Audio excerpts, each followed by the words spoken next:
이 시간 먼저 우리 하나님께 찬양과 경배를 드리며 6월 셋째 주 고등부 주일 예배를 하나님께 드리겠습니다. 우리 함께 손잡고 가세. 조금 느리고 어려울지라도 주님 부르신 그 감격 붙잡고 손잡고 함께 가세. 우리 함께 손잡고 가세. 때론 더디고 힘겨울지라도 주님 부르신 그날을 향하여 손잡고 함께 가세.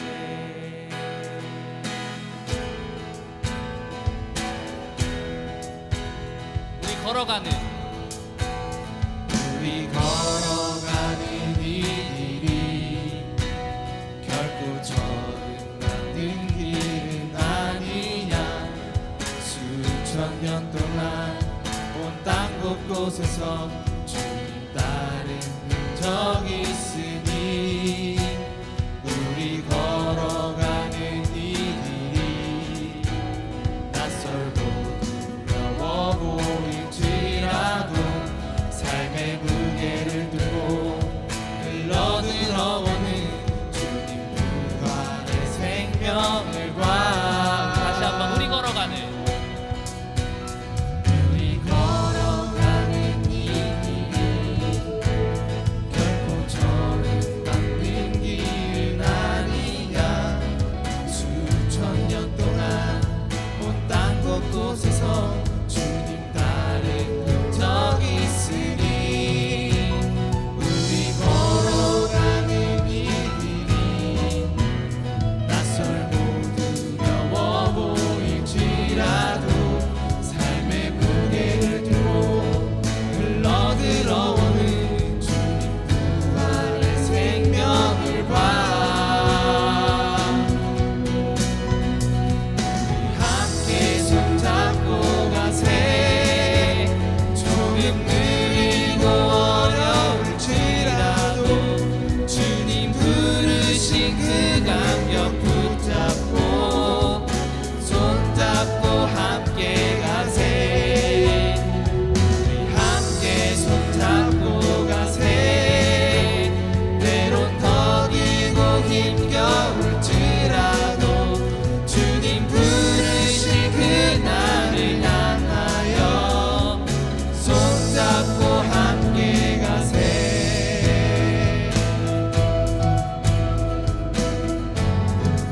우리 걸어가는 이 길이 결코 저음받는 길은 아니야. 수천 년 동안 온 땅 곳곳에서 주님 따른 흔적이 있으니 우리 걸어가는 이 길이 낯설고 두려워 보일지라도 삶의 무게를 들고 흘러들어오는 주님 부활의 생명을 봐. 우리 함께 손잡고 가세. 조금 느리고 어려울지라도 주님 부르신 그 감격 붙잡고 손잡고 함께 가세. 우리 함께 손잡고 가세. 때론 더디고 힘겨울지라도 주님 부르신 그날을 향하여 손잡고 우리 함께 가세. 우리 함께 손잡고 가세.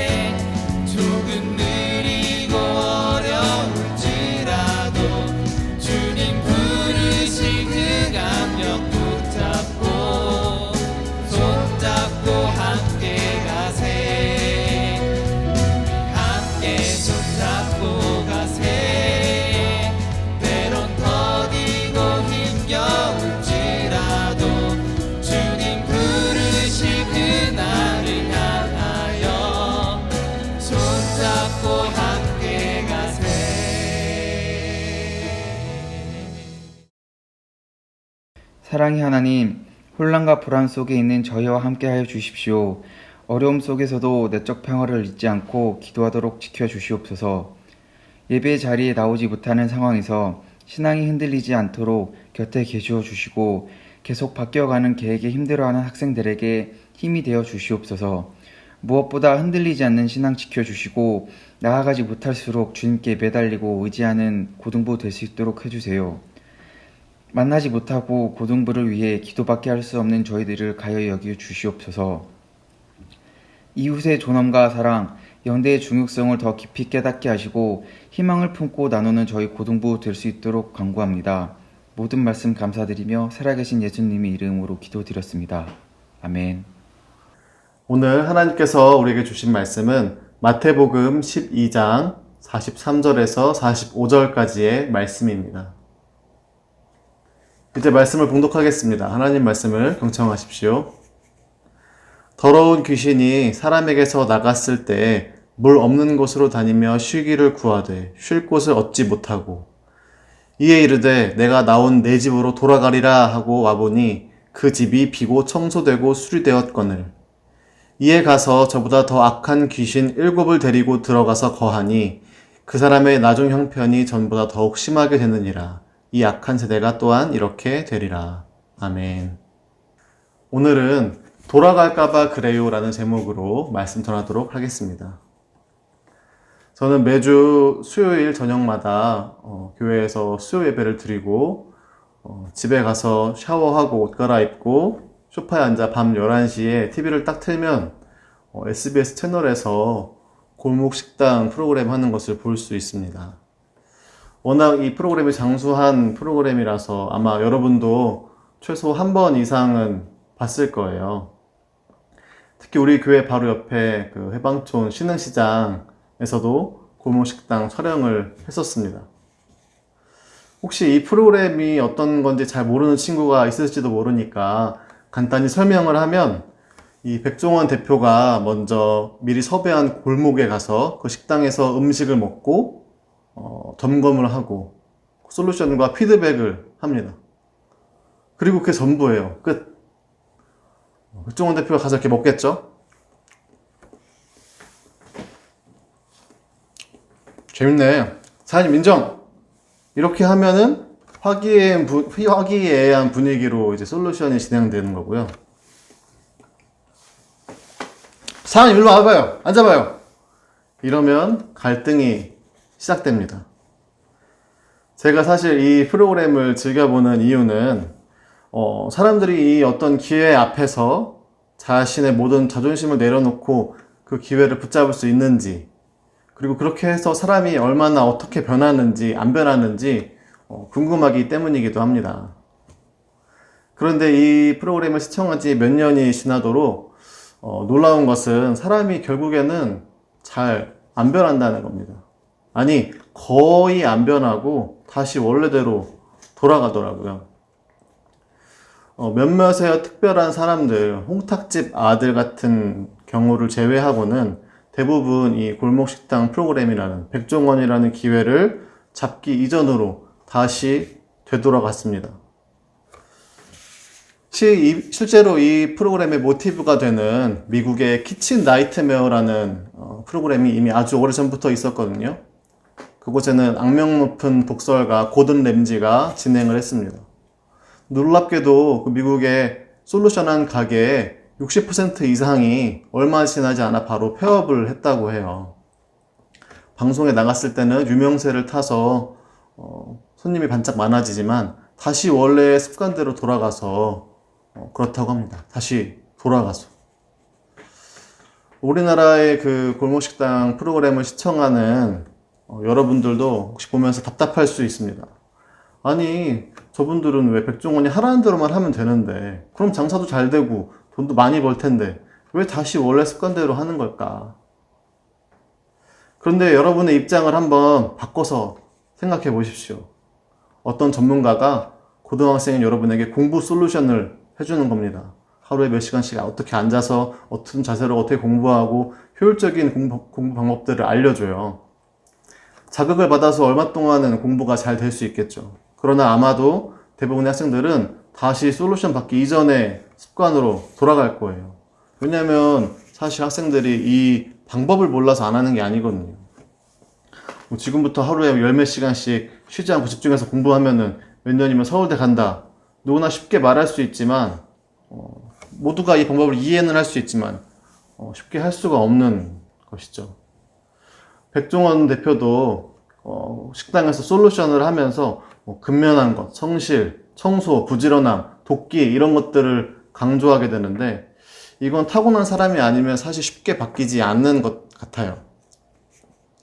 쉽게 변하지 않는 사람, 타고난 유전자와 재능의 차이, 또 자라면서 받은 가정 환경의 영향, 이미 되돌릴 수 없는 많은 시간들.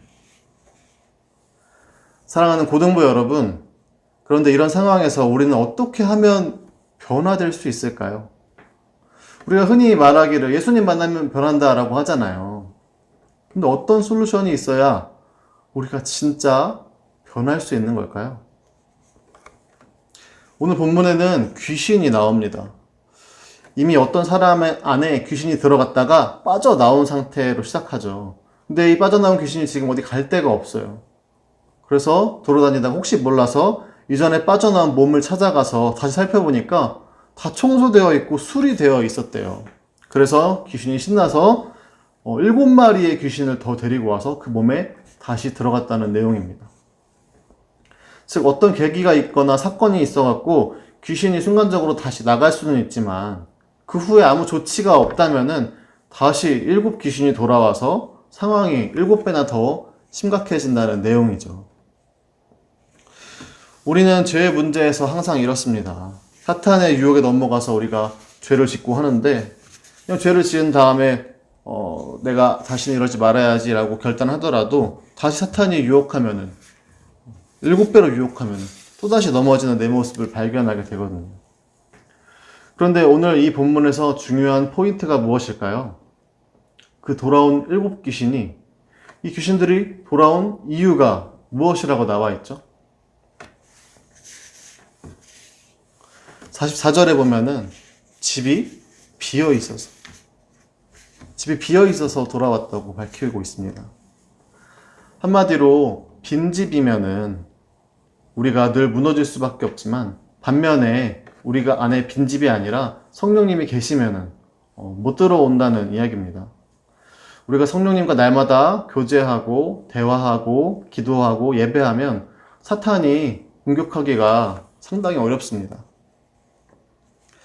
여러분 골목식당에 그 홍탁집 아들이 유명한데 그분이 완전 변했잖아요. 변한 이유가 무엇이죠? 그분은 이제 솔루션 이후에도 매일 백종원과 카톡을 하고 연락을 했죠. 다시 자기가 예전으로 돌아가지 않으려고 이제 정말 변했다는 것을 인증사진을 매일 아침 찍어갖고 백종원 대표에게 보냈습니다. 만약 홍탁집 아들도 쭉 자기가 그것을 이어가지 못했다면 100% 다시 원래대로 돌아왔겠죠. 그래서 백종원도 홍탁집 아들을 만날 때마다 계속 강조했었습니다. 돌아갈까봐 그래요. 돌아갈까봐. 다시 돌아간다니까. 백종원도 물론 사람이니까 그 둘의 관계가 영원히 지속될 수는 없겠죠. 그러니까 지금까지는 그 홍탁집 아들과 백종원이 교류하면서 그 마음을 지켜나갈 수 있었다고 해요. 사랑하는 고등부 여러분, 사람은 쉽게 안 변합니다. 또 우리의 힘만으로 내가 갑자기 다짐한다고 해서 변화되기는 참 어려워요. 그래서 우리에게 필요한 것은 바로 성령님의 도움입니다. 에이, 전도사님, 난 그냥 원래 이렇게 태어났어요. 아무리 다짐하고 계획해도 다시 예전으로 돌아가요. 아니요, 괜찮아요. 그러면 이제 내 모습으로 다시 돌아가지 않도록 무언가로 내 안에 가득 채우면 되거든요. 사람 몸에서 쫓겨나간 그 귀신이 친구들을 데리고 7명이 되어서 돌아오기 전에 내 마음과 영혼을 빈집 상태로 내버려 두지 말고 성령님으로 가득 채워야 합니다. 성령 충만해야 합니다. 다행히 이미 우리가 예수 그리스도를 나의 주님으로 고백하고 영접한 그 순간부터 성령님은 늘 우리 안에 계시죠.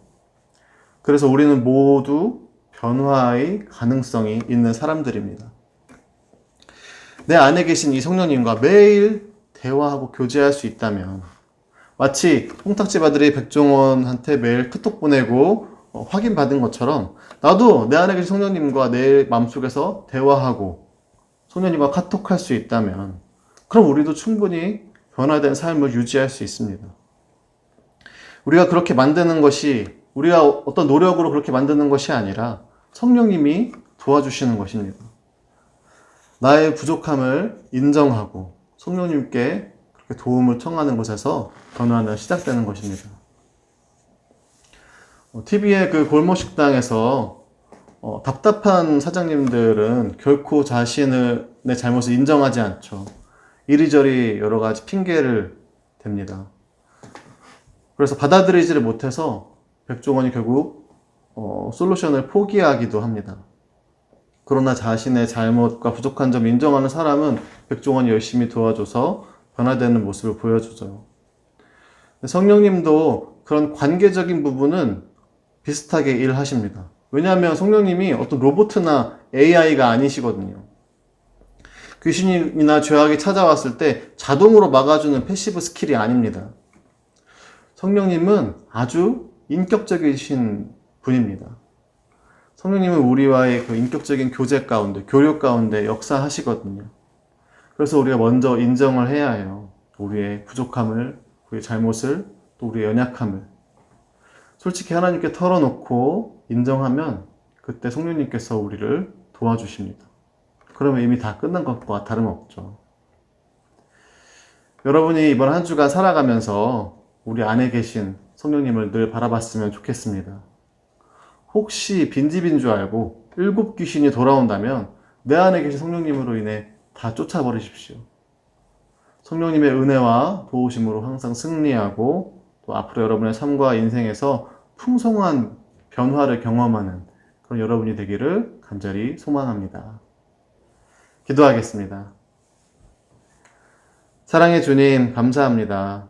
오늘 말씀을 통해 우리 안에 집이 비어진 사람들처럼 살지 말고 우리 안에 계신 성령님과 날마다 교제하고 대화하며 그 은혜 가운데 살아갈 수 있도록 늘 인도하여 주시옵소서. 감사드리며 예수님의 이름으로 기도드립니다. 아멘. 이성진 목사님께서 축도하심으로 고등부 주일 예배를 마치겠습니다. 이제는 예수 그리스도의 은혜와 하나님의 사랑과 성령의 교통하심이 늘 성령 충만하여 언제나 주님과 동행하며 더 이상 악의 길로 따라 살기로 결단하지 않고 언제나 주님만 바라보며 주님을 따라 살기로 결단하는 우리 모든 고등부 친구들과 또한 스님들 가운데 영원토록 함께 하시기를 간절히 축원하옵나이다. 아멘. 6월 셋째 주 광고입니다. 오프라인 예배 이벤트를 진행하고 있습니다. 주일에 교회에 나와서 1, 2, 3, 4부 예배를 드리는 친구들은 오후 1시 전까지 고등부 사무실로 와서 간식을 받아가세요. 헌금은 해방교회 계좌로 입금해 주시거나 가지고 있다가 나중에 한꺼번에 헌금해 주세요. 고등부 오프라인 예배는 7월 5일부터 재개됩니다. 7월 5일부터 함께 모여 예배드리겠습니다. 다음 주에도 영상 예배로 함께해요.